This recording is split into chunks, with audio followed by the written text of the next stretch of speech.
Prochain invité est physicien, philosophe. Il se définit lui-même comme un chercheur pratique. Et sur son site internet, j'ai trouvé un peu ce que vous avez, la manière dont vous vous êtes décrit. Vous décrivez comme un tisserand de la compréhension du devenir. Je trouve ça magnifique. Je vous présente Marc Halévy. Et Marc Halévy, il va nous donner sa version un peu de toutes ces transformations que l'on vit. Et il va nous faire un panorama global de ces révolutions qui nous touchent aujourd'hui et qui nous obligent à réinventer nos modèles. À tout à l'heure. Marc Halévy.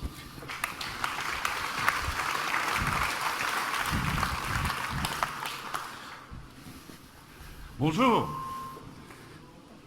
La question c'est qu'est-ce qui nous arrive? Et comme on m'a raboté du temps de parole, il faut aller vite. Alors qu'est-ce qui nous arrive? Ça. C'est clair? Non?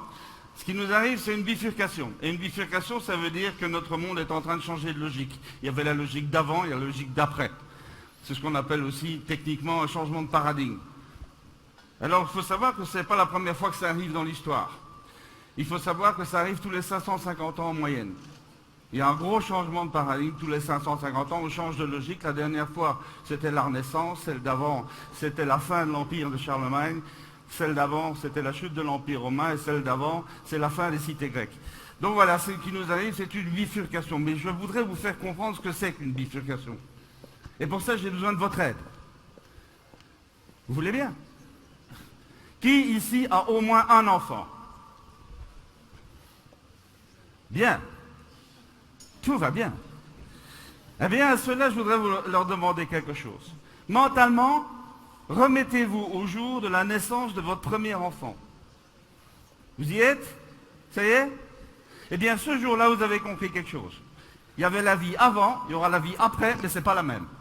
On est clair? Ah ben, c'est ça, une bifurcation. Donc, c'est ça qui est en train de nous arriver. On est en train de vivre un changement de paradigme, et ça arrive tous les 550 ans. Alors, je vais essayer de vous représenter ça de manière un peu plus graphique.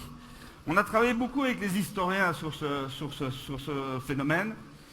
Regardez bien ce petit schéma, vous voyez, il est tout simple. Il y a 3 éléments graphiques. Il y a une courbe rouge qui est en train de s'affaisser. C'est la fin du paradigme précédent, c'est-à-dire, pour nous, celui qui est né à la Renaissance. Donc il est en bout de course. Il est en train de devenir obsolète par rapport à l'évolution globale de l'humanité. Vous voyez la courbe verte qui monte? Ben ça, c'est le nouveau paradigme qui est en train de monter en puissance. Et vous voyez la zone de croisement. Autour de cette zone de croisement, il y a un cercle bleuâtre. Très bien, ce cercle bleuâtre, en termes techniques, ça s'appelle en fait la zone chaotique, ou autrement dit la zone de grande turbulence. Est-ce que je vais vous apprendre quelque chose si je vous dis qu'on est en plein dedans? Non? On est bien dans la zone chaotique, on est bien là-dedans. Alors qu'est-ce que je dois faire maintenant? Je dois vous proposer d'abord un regard. Je ne vais pas faire de la théorie, bien sûr. Le regard premier, c'est de dire, pour comprendre ce qui se passe dans l'évolution d'un paradigme, il y a 5 dimensions qu'il faut regarder. Ça, je vous demande de me croire sur parole. On va les voir une après l'autre. Et à chaque fois, on va dire, mais qu'est-ce qui se passe pour que ce soit la fin de la courbe rouge? Et qu'est-ce qui doit se passer pour que ça se passe bien avec la courbe verte? Eh bien, c'est ce qu'on va voir. La première grande rupture qu'on va regarder, c'est la rupture écologique. Alors, cette rupture écologique, je prends bien le mot écologie dans son sens scientifique et pas du tout dans son sens militant. L'écologie, c'est la science des rapports entre l'homme et son environnement. Très bien. Pourquoi y a-t-il une rupture écologique? Ben, pour une raison toute simple. C'est que nous sommes de plus en plus nombreux sur Terre, et cette courbe est incroyablement exponentielle. Je vous rappelle quand même qu'on a atteint le milliard seulement en 1800. On va être à 10 milliards en 2050. C'est ce qu'on appelle une exponentielle vachement croissante. Et donc, il y a de plus en plus d'êtres humains sur Terre, et chacun d'eux consomme de plus en plus. Et pour satisfaire cette consommation, il faut nécessairement de plus en plus de ressources. Et pas que pour, eh bien, les ressources, il y en a beaucoup qui sont non renouvelables, il n'y a qu'une toute petite partie qui est renouvelable. En gros, aujourd'hui, les renouvelables peuvent satisfaire de l'ordre de 15 à 17% des besoins de l'humanité. Et ne dépassera jamais 20% pour des raisons thermodynamiques qu'il serait trop long d'expliquer. Donc, autrement dit, on est là devant une espèce d'impasse. L'impasse, c'est qu'il faut que nous vivions encore sur les ressources non renouvelables. Et le problème, c'est qu'on a des réservoirs dans la Terre de ressources non renouvelables, mais ces réservoirs diminuent parce que chaque fois qu'on puise dedans, ben, le niveau baisse. Et donc, en gros, pour faire très simple, en 150 ans de développement industriel, on a à peu près consommé 80% des réservoirs existants. Donc, vous sentez bien qu'il y a un pépin. Il y a un os quelque part. Et cet os, eh bien, je le décris par une simple petite phrase, nous passons d'une logique d'abondance à une logique de pénurie. Alors pénurie, ça ne veut pas dire du tout qu'il n'y a plus rien dans les réservoirs. La pénurie, ça veut juste dire que l'évolution de la demande est devenue aujourd'hui supérieure à l'évolution de la capacité d'offre. C'est ça que ça veut dire. Donc on est dans une situation pénurique en ce sens-là. Alors, quand on est devant ce basculement, alors que toute la modernité a été créée sur la notion d'abondance, personne jusqu'en 1973, lors de la guerre de Kippour et de la première crise pétrolière, personne ne se posait la question de savoir si un jour ou l'autre, on allait avoir un problème de ressources. Maintenant, on sait tous qu'il y a un problème de ressources. Comment on fait? Comment on fait? On n'est plus dans la logique de la modernité qui était construite sur l'abondance. Comment on fait? Qu'est-ce qu'il faudra faire sur la courbe verte pour tenir compte de cette logique de pénurie? Eh bien, c'est le premier mot magique que je vous propose, c'est la notion de frugalité. Alors, comme on est au début de matinée, ça va encore frugalité. Si c'est juste avant le repas, c'est moins drôle. Donc, la frugalité, qu'est-ce que c'est? Ben, une définition toute simple. Dans tout ce que nous faisons, nous devrons faire moins, mais mieux. Moins, c'est quantitativement moins. Mieux, c'est qualitativement mieux. Ça vous va, ça? Je vous donne peut-être un exemple. Travailler moins, mais mieux. Ça vous dit quelque chose? Hein? Travailler moins mais mieux, est-ce que ça veut dire nécessairement travailler moins d'heures? Peut-être pas. Mais en tout cas, ce que ça veut dire, et je vous invite à regarder convenablement vos emplois du temps, c'est arrêter de faire des trucs qui servent à rien. Et je vous assure que si vous regardez convenablement votre emploi du temps, vous faites des quantités de trucs qui servent strictement à rien. Eh bien moi, je vous propose un truc, vous les virez, et vous gagnez du temps. Donc vous gagnez de la qualité de vie. Ça vous va comme idée? Il y en a une autre. Communiquer moins mais mieux. Tous les jours, combien recevez-vous de mails, de SMS, de coups de téléphone qui servent strictement à rien et qui vous consomment du temps? Parce que pour savoir qu'un mail ne sert à rien, il faut d'abord le lire, donc c'est déjà foutu. Vous voyez, c'est ça la notion de frugalité, c'est reprendre toute notre problématique de fonctionnement et pour chaque item, de voir comment on peut faire moins mais mieux. Vous allez commencer à le faire demain, d'accord? Bon, pas trop d'enthousiasme. La deuxième rupture, la deuxième rupture, elle est évidemment celle de la technologie. Pour le dire d'une phrase, nous sommes en train de passer des technologies mécaniques vers les technologies numériques. Ça va à une vitesse folle. Je vous rappelle que le début de l'informatisation des entreprises, c'est aux alentours de 1973-14 par là. C'est-à-dire en gros ce matin. Et ça va à une vitesse folle. Alors aujourd'hui, qu'est-ce qu'on peut voir? Ben, on peut voir deux choses. La première chose, c'est que nous sommes aujourd'hui au tout début encore du numérique et que ce numérique, il va nous offrir deux grands outils qui est la robotisation et l'algorithmisation de toute une série d'activités. Et pour faire une référence à un principe qui est intéressant, c'est le principe de Gabor, qui est aussi un physicien. Et Gabor disait ceci, il dit, en matière d'humanité, dès que quelque chose est possible, quelqu'un le fera. Et donc ça veut dire que tout ce qui pourra être robotisé sera robotisé, et tout ce qui pourra être algorithmisé sera algorithmisé, que ça nous plaise ou que ça ne nous plaise pas. En ce sens, d'ailleurs, la nouvelle génération de robots actuellement existante a permis de faire quelques études intéressantes au niveau européen. Et ces études convergent bien. Et c'est juste un chiffre à avoir en tête, c'est qu'entre maintenant et 2035, en Europe, ici, chez nous, 40% des emplois aujourd'hui occupés par des êtres humains seront robotisés ou algorithmisés. 40%, on n'est pas dans le marginal. Donc clairement, ça va toucher tous les métiers, y compris les vôtres. Et je voudrais vous souligner un petit point, c'est que quand il y a des basculements comme ceux-là, il vaut mieux anticiper que subir. Donc pensez-y dès demain matin. Qu'est-ce qui sera robotisé dans vos boutiques demain ou après-demain? Alors, il y a l'autre versant. Et là, je vais probablement me faire huer, mais ce n'est pas bien grave. Il y a l'autre versant, c'est le numérique ludique. Vous savez, ce que les Californiens sont très forts pour fabriquer. Du genre Facebook, du genre Instagram, du genre Twitter, du genre Netflix.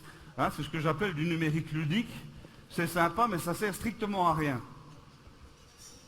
Je répète, ça sert strictement à rien. Ça n'a aucune valeur d'utilité. C'est sympa pour passer du temps, pour s'amuser avec les copains, tout va bien, mais économiquement parlant, ça n'a aucune valeur d'utilité. Donc, je crois qu'en plus de ça, il y a quelque chose de terriblement dangereux derrière ce numérique ludique, et vous le savez bien. C'est par exemple qu'aujourd'hui, la plupart des réseaux sociaux sont devenus des poubelles psychopathologiques de la société. On y dit n'importe quoi, n'importe comment, et on démolit n'importe qui ou n'importe quelle entreprise en à peu près 20 secondes. Et que nous sommes dans une société où la tendance est de croire beaucoup plus les ragots que ce qu'un scientifique peut dire d'à peu près sérieux par rapport à un vrai problème. Donc on est bien là devant quelque chose qui est une machine, pardonnez-moi le mot, c'est une immense machine à crétiniser le genre humain. On perd notre intelligence et on perd notre sens critique par rapport à tout ça. Donc ça, c'est un vrai danger. Alors comment on va faire? Comment on va faire sur la courbe verte pour essayer de s'en sortir quand même? Je vous propose de développer une notion d'intelligence technologique ou d'intelligence noétique. Noos, en grec, ça veut dire la connaissance, l'intelligence. Donc l'intelligence technologique, c'est quoi? Moi, je vous propose d'abord une première phrase. Il faut que la technologie reste l'esclave des hommes et que jamais les hommes ne deviennent l'esclave de la technologie. Ça vous va, ça? Oui, ça a l'air évident. Qui ici a un téléphone portable? Qui peut me jurer qu'il ne se sent pas parfois un peu esclave de son téléphone portable? On y est bien? Hein? Donc vous sentez bien que ça pose des problèmes.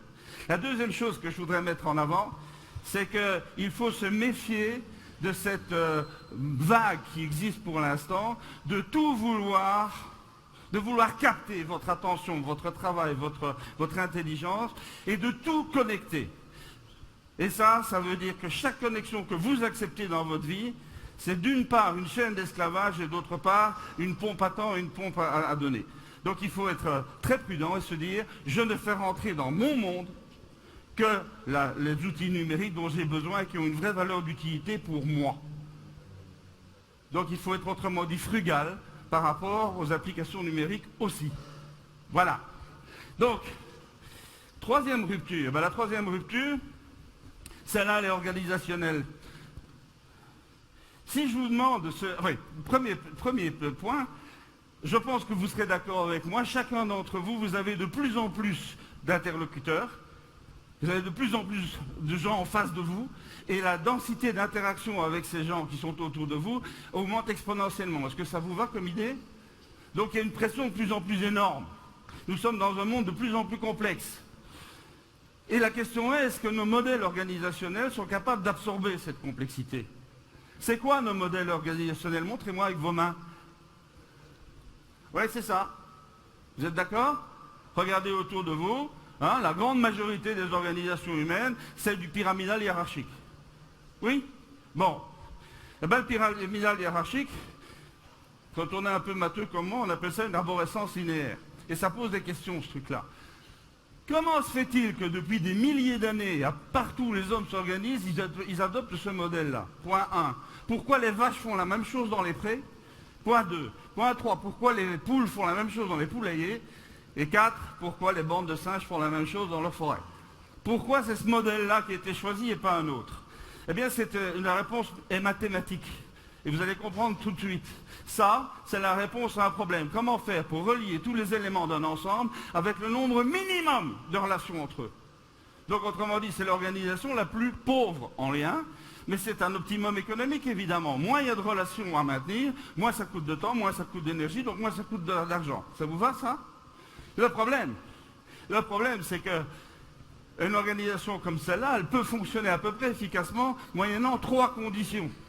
Que ce soit dans un univers stable, j'ai dit une bêtise?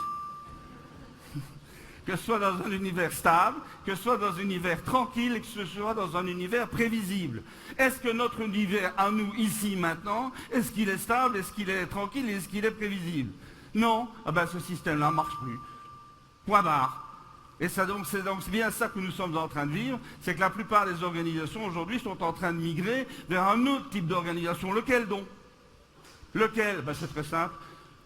On va voir les matheux et on leur dit, dites, vous allez trouver que c'est un optimum économique ça, mais mes 3 conditions d'efficacité sont plus remplies. On fait comment alors? Et les matheux, par définition, ils ont toujours une réponse simple à un problème.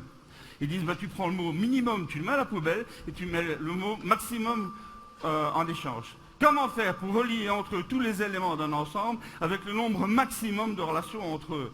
Donc comment faire un ensemble, une organisation très enrichie? Ben, ça s'appelle un réseau. C'est bien ce que vous faites, non? C'est ça un réseau. Et tout le monde est relié avec tout le monde. Et tout le monde peut connecter à tout le monde, à tout moment, pour résoudre ensemble un problème qu'on ne peut pas résoudre seul. C'est bien ça un réseau, non? Eh bien donc vous voyez un peu partout dans notre monde, cette notion de réseau qui prend une place de plus en plus colossale. Ça vous va toujours? Cela étant dit, ça a l'air très simple de dire « Ah bah oui, on va passer d'un modèle pyramidal vers un modèle réticulé ». La phrase est très très simple à prononcer. Je peux vous dire, pour avoir fait du management de crise pendant 10 ans, que ce passage de l'un à l'autre est probablement le plus grand défi managérial qui est posé par notre époque. C'est extrêmement difficile de passer, avec les collaborateurs que l'on a, d'un mode de fonctionnement directif à un mode de fonctionnement collaboratif. Ce n'est pas du tout la même culture. C'est un défi colossal. Alors la quatrième rupture, elle touche notre modèle économique fondamental. En gros, notre modèle dominant encore aujourd'hui, c'est le modèle industriel. Il est né à la fin du XVIIIe siècle, début du XIXe siècle. Et pour faire très simple, il est bâti sur 2 notions clés. C'est une économie de masse. Ça va? Il faut produire beaucoup, il faut vendre beaucoup. Et c'est une économie de prix bas. De prix bas. Pourquoi? Ben parce que si on veut vendre beaucoup, il faut vendre moins cher que les autres, donc avoir des prix de revient inférieurs aux autres. Et pour ça, il y a une astuce qui est intéressante, que vous connaissez tous évidemment, ça s'appelle les économies d'échelle. Les économies d'échelle, ça dit quoi? C'est tout simple. Dans toute entreprise, il y a des coûts fixes et des coûts variables. Si vous voulez que l'impact des coûts fixes par unité produite soit le plus bas possible, ben il faut produire beaucoup. Donc il faut augmenter sa capacité de production, donc il faut avoir accès à des capitaux pour investir, et donc il faut rémunérer ces capitaux de manière attractive. Ça s'appelle le capitalisme, et en ce qui me concerne, je n'ai aucun problème avec ce mot-là. Sauf que donc le modèle économique, le modèle industriel, pardon, est très vite devenu un modèle financiero-industriel. Et que jusque dans les années 80, en gros, la finance était au service de l'économie réelle, et qu'après ça a basculé, et qu'aujourd'hui l'économie réelle, elle est au service de la finance, qui n'a plus rien à foutre des entreprises. Donc il faut bien comprendre que là il y a un basculement colossal. L'autre chose qui se passe, c'est que aussi dans les années 80, certains marchés ont réagi à cette baisse de prix perpétuelle, notamment quand on a commencé à plonger dans les réservoirs de qualité pour faire des économies. Il y a eu des réactions fortes. Souvenez-vous de Jean-Pierre Coff. Vous vous souvenez de lui, qui parlait de la baisse de qualité dans l'alimentaire, hein? Ben voilà, c'est une révolte en disant le prix, oui, mais il ne faut pas pousser trop fort quand même. Alors moi, ce que j'aimerais vous proposer, c'est de réfléchir à ceci. Est-ce que c'est vraiment le prix d'achat qui est le plus important quand on achète quelque chose? Eh bien la réponse est de plus en plus non. Et je me réfère à une phrase que j'ai souvent entendue dans la bouche de mon grand-père, un bon paysan flamand qui disait ceci: je ne suis pas assez riche pour me payer du bon marché, parce que le bon marché, ça finit toujours par coûter beaucoup trop cher. Ça vous va comme bon sens? Donc autrement dit, le prix oui, mais ça n'est jamais qu'un des paramètres. Il vaut mieux parler, non pas de prix, mais de valeur d'utilité. Et valeur d'utilité, c'est un rapport au numérateur et à tout le bénéfice, tout le plaisir que l'on tire de quelque chose. Et au dénominateur, il n'y a pas seulement le prix d'achat. Il y a l'ensemble de tous les coûts d'exploitation, de réparation, de maintenance et de liquidation en fin de vie qui doivent s'ajouter. Il n'y a pas que le prix d'achat. Il y a tous ces autres coûts qui s'ajoutent sur toute la durée de vie du produit. Et quand on passe de la notion de prix à la notion de valeur d'utilité, ça change radicalement le regard sur l'économie et ça change radicalement la logique économique dont on parle. Alors, Comment on peut faire pour augmenter la valeur d'utilité de nos produits? C'est très simple. Il faut aller voir l'utilisateur final, pas l'acheteur, l'utilisateur final, celui qui utilise vraiment, voir ce qu'il fait, comprendre ce qu'il fait, comment il fait, s'il fait bien, s'il fait mal, essayer de comprendre comment je peux améliorer l'utilisabilité de mes produits en fonction de ses remarques à lui d'aujourd'hui et ses évolutions vers l'utilisabilité future. Une fois qu'on a bien compris tout ça, on revient sous sa tente, on commence à réfléchir et on commence à imaginer une évolution des produits. Très bien. Est-ce que vous avez remarqué que chemin faisant, augmenter la valeur d'utilité de mes produits a demandé de l'investissement, oui, mais de l'investissement immatériel. J'ai investi de l'intelligence, de l'attention, du temps, j'ai investi du talent, j'ai investi de la technique, j'ai investi du savoir-faire. Tout ça, c'est de l'immatériel, on est d'accord? Donc vous sentez bien qu'il y a un basculement. Quand on était dans l'économie de prix, ce sont les investissements matériels qui permettaient les économies d'échelle. Ça va? Mais une fois qu'on est dans une économie de valeur d'utilité, les investissements sont immatériels. Et là, j'ai une belle nouvelle. La belle nouvelle, c'est que pour les ressources immatérielles, il n'y a pas d'économie d'échelle. Vous mettez 20 crétins dans une salle, ça ne fera jamais un prix Nobel. Point barre. Vous payez le double du salaire, le double de son salaire à votre ingénieur de recherche et développement, il n'aura pas deux fois plus de... Il n'aura pas 2 fois plus d'idées, 2 fois meilleures. Donc voilà, il n'y a pas d'économie d'échelle. Donc ce qui explique qu'il n'y a plus besoin d'avoir des grosses entreprises pour faire de beaux résultats. On n'est plus dans cette logique-là. Donc pour ça, moi je vous mets en avant un mot qui va être déterminant sur la courbe verte, c'est le mot virtuosité. Qu'est-ce que c'est un virtuose? Un virtuose, c'est quelqu'un qui fait des choses qui sont difficiles à faire et qu'il n'y a pas beaucoup d'autres gens qui sont capables de faire. Et une fois que vous êtes le seul au monde à pouvoir faire quelque chose, à résoudre un problème, je peux vous assurer que le prix ne se discute plus.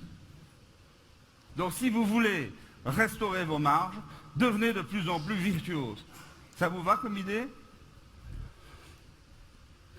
Hier j'ai passé une journée tout à fait mémorable avec des gens justement qui ont compris depuis très longtemps la valeur de la virtuosité.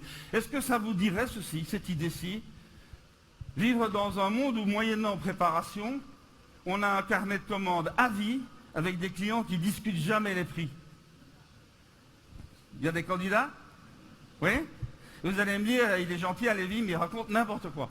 Ben non, hier j'ai passé ma journée avec des gens comme ça. Vous savez comment ça s'appelle? Ça s'appelle des compagnons du devoir.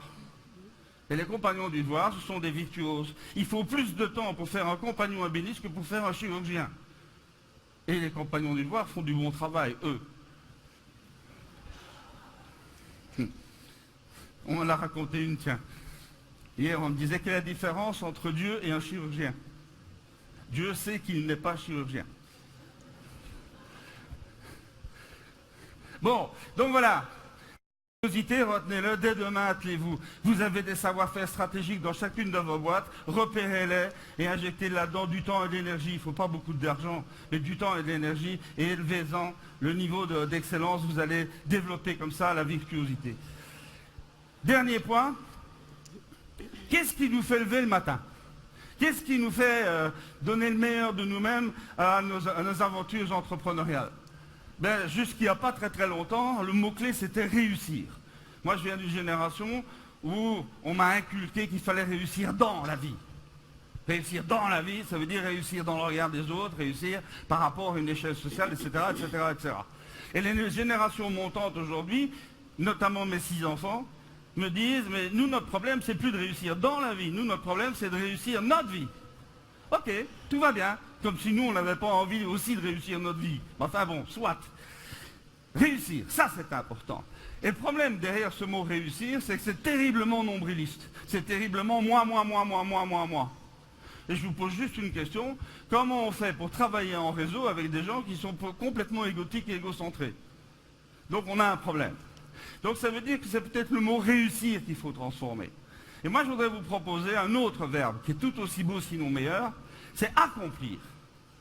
Accomplir non pas dans la vie ou sa vie, mais accomplir la vie, y compris la mienne, mais pas que. Et une fois qu'on parle d'accomplir la vie, avec un grand V à vie, eh bien là, on est dans une toute autre perspective. Comment on peut construire ça? Comment on peut construire ça? Eh bien, le mot que je voudrais vous proposer, c'est le mot spiritualité. Et comme je ne suis pas français, mais que je sais qu'en France, c'est un mot délicat, je vais tout de suite vous dire que quand je parle de spiritualité, c'est en tant que philosophe, et pas du tout en tant que religieux. Je ne vous parle pas de religion, je vous parle de spiritualité. Et la spiritualité, c'est quoi? En quoi ça nous concerne dans les entreprises? En quoi ça concerne l'économie? Moi, c'est plus simple. La spiritualité, c'est donner du sens et de la valeur à ce que l'on est, à ce que l'on devient et à ce que l'on fait. Sens et valeur. C'est-à-dire répondre à une question terrible. À quoi vais-je mettre ma vie? Au service de quoi, pardon, vais-je mettre ma vie? Au service de quoi vais-je mettre mon entreprise? À quelque chose qui peut attirer les autres. Et pour proposer à ces autres d'y amener le meilleur d'eux-mêmes, il faut que ce soit enthousiasmant. L'enthousiasme, c'est un beau mot grec. Enthousiasmos, ça veut dire être dans le souffle des dieux. C'est pas beau, ça? Hein? Donc, être dans l'enthousiasme. Mais pour qu'il y ait enthousiasme, il faut que l'on mette son entreprise au service de quelque chose de noble et d'exaltant, n'est-il pas? Et j'ai bien entendu la parole de votre président, là, tout à l'heure, qui était dans l'idée de donner du sens. Mais on est bien là-dedans. Donc donner du sens, c'est crucial. Bon voilà, 5 ruptures, 5 défis. 5 défis, frugalité, intelligence technologique, réseau, virtuosité et spiritualité. Donner du sens et de la valeur. 5 mots tout simples. Quand c'est écrit. À faire sur le terrain, je vous assure qu'il y a du taf. Alors revenons, j'ai encore 4 minutes 4 pour vous parler de la fin. Vous vous souvenez de ce petit schéma que je vous ai montré tout à l'heure? Eh bien, ce petit schéma, je voudrais bien le compléter en mettant quelque chose en plus. Ce sont des dates. Ça vous dit de savoir un peu combien de temps le bordel va encore durer? Ça vous parle? Oui? Bon, ben voilà ce que ça donne. Ça a été fait avec des historiens, bien sûr. Les dates qui sont là ne sont pas des dates précises. C'est juste pour donner des ordres de grandeur. Je ne vais pas les expliciter ici. Je voudrais juste terminer en 3 minutes par ceci. La courbe rouge, c'est un paradigme établi depuis 500 ans, un peu plus même, et comme n'importe quel système complexe, par exemple une entreprise, elle a institué des systèmes, des sous-systèmes de régulation pour assurer sa propre pérennité. Quand on est dans une entreprise qui commence à grossir, on injecte là-dedans des outils de management pour assurer la pérennité de l'entreprise. Ça s'appelle des sous-systèmes de régulation. Eh bien, pour les paradigmes, c'est la même chose. Et c'est quoi les sous-systèmes de régulation d'un paradigme? Ça s'appelle les institutions de pouvoir. Alors, ces institutions de pouvoir qui, aujourd'hui, sont toujours à la commande de ce paradigme de la courbe rouge, ont toutes été créées entre 1500 et 1550. C'est l'État central, c'est les institutions bancaires, les institutions boursières, les institutions patronales, les institutions ouvrières, ce sont les universités, et en gros, ce sont les médias. Voilà, il y en a 7. Ces 7-là, ils sont aujourd'hui aux commandes de nos sociétés. Regardez ce schéma. Mettez-vous dans la chaussure des institutions de pouvoir, dont la mission première est d'assurer la pérennité du paradigme qui les a engendrés. On est d'accord? Regardez l'allure de la courbe verte. Comment faire pour assurer la pérennité d'un truc qui se casse la gueule à toute vitesse? C'est une vraie bonne question, non? Et c'est de ça dont vous entendez parler tout le temps. Que font les médias si ce n'est relayer et appliquer à leur métier quelque chose qui est tout à fait intéressant, qui est un joli proverbe, ce dicton plutôt, dit ceci: un arbre qui tombe fait beaucoup plus de bruit qu'une forêt qui pousse. Ah ben on vous parle des arbres qui tombent, et jamais des forêts qui poussent. Et c'est vous qui faites pousser les forêts chez vous. Mais ça, on n'en parle pas. On parle des arbres qui tombent.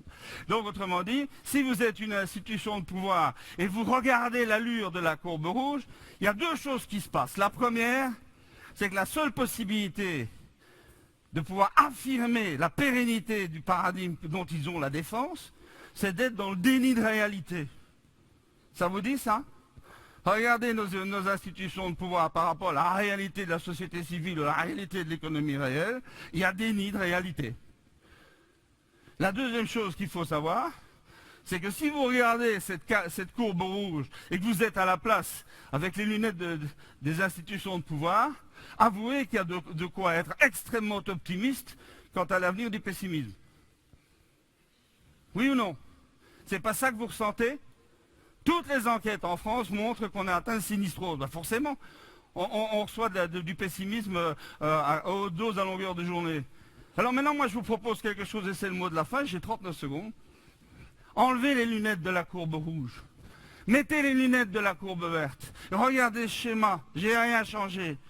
La seule chose que je voudrais vous demander, c'est comprenez bien ceci. Ça arrive une fois tous les 550 ans, et ça tombe sur nous. Elle est pas belle la vie?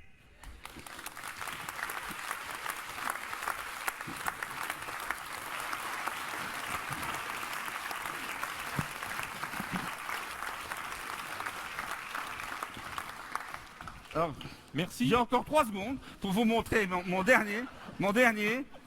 Ça, c'est une photo qui a été prise à Londres. Sorry for the inconvenience, we're trying to change the world. Désolé pour le dérangement, on est juste en train de changer le monde. C'est ce que vous faites tous les jours, et mes petits-enfants et moi, on vous en remercie du fond du cœur.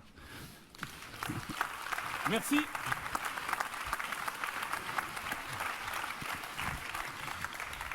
Merci. Merci. On a le temps de prendre une question. Eh bien, on n'a pas le temps de prendre les questions, c'est parfait. Merci beaucoup, Marc.